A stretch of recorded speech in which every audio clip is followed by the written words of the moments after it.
Coming up on CityView, the city wants to hear your priorities when it comes to the upcoming budget. MetroRail is set to expand services for the summer months. And the city celebrates the completion of a restoration project along Waller Creek.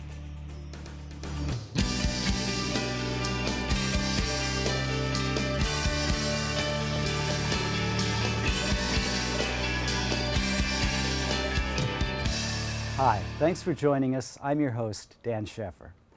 Austin Police Chief Brian Manley and his executive team honored the bomb squad with a meritorious unit citation with Valor and the SWAT unit with a Medal of Valor for their heroic efforts and diligence during the March bombing investigation.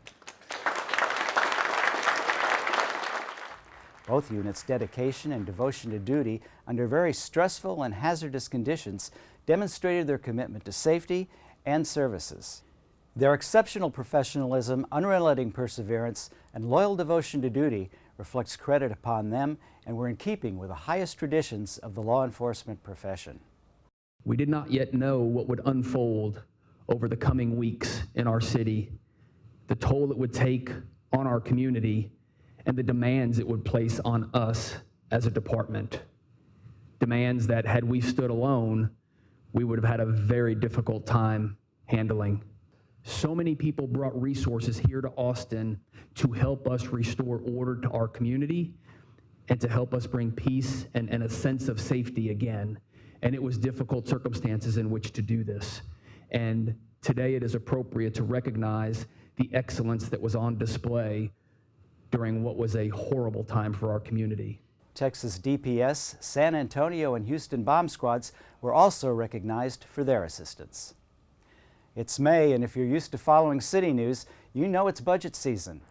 The city's effort to understand the budget priorities of Austinites this year officially kicked off on May 12th with an online survey and the first of 11 meetings out in the community. We have the opportunity as well as the responsibility to be the city that leads on having an equitable and inclusive community and society.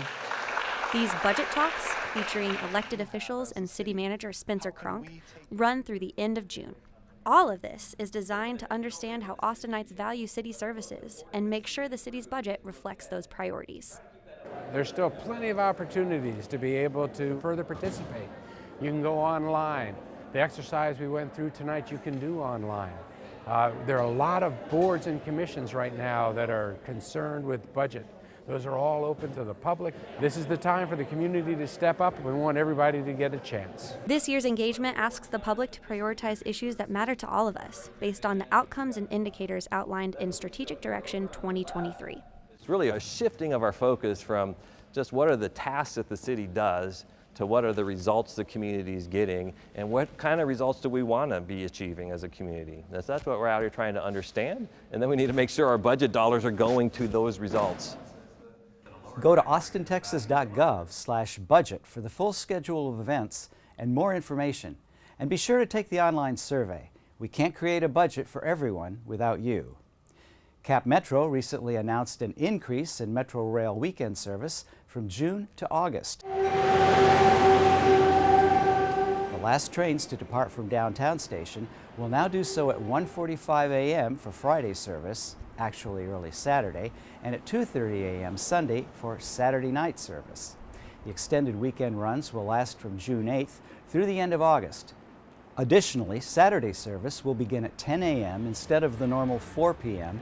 for 3 Saturdays this summer, June 9th, July 7th, and August 4th.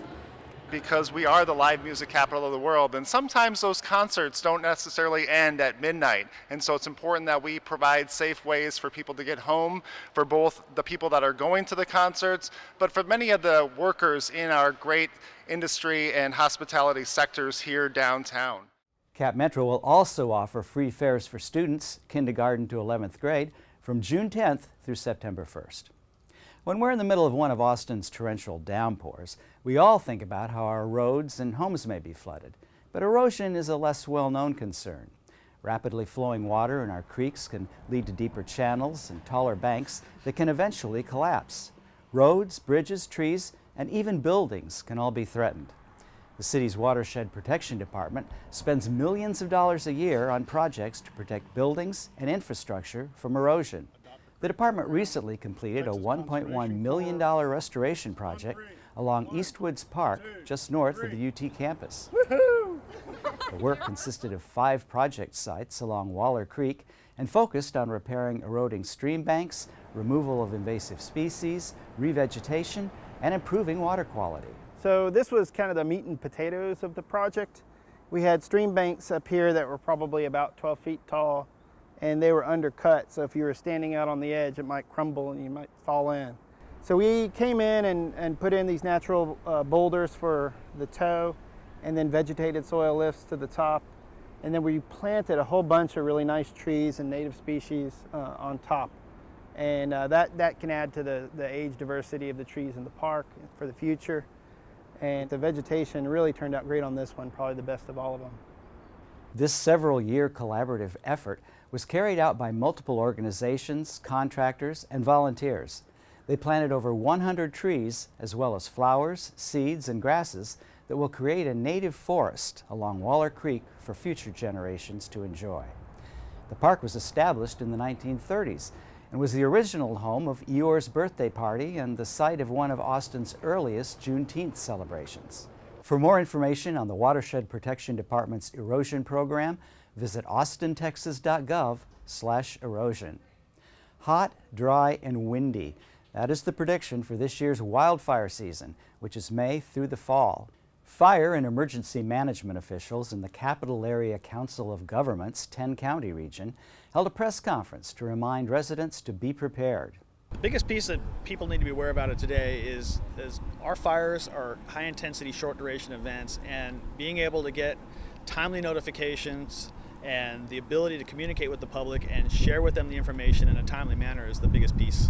The best way to receive warnings is to sign up at warncentraltexas.org, which allows emergency personnel to contact residents by phone, text, or email concerning emergencies in their area.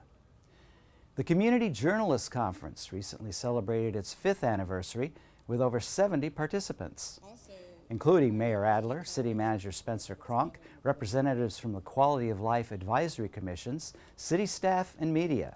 Discussions included budget equity, mass transit, community challenges, and more. The Community Journalists Conference celebrates the diversity of our Central Texas journalists and provides an avenue to strengthen relationships between media and city staff. That's all for this edition of CityView. I'm your host, Dan Sheffer. Our next episode premieres on June 11th. Thanks for watching.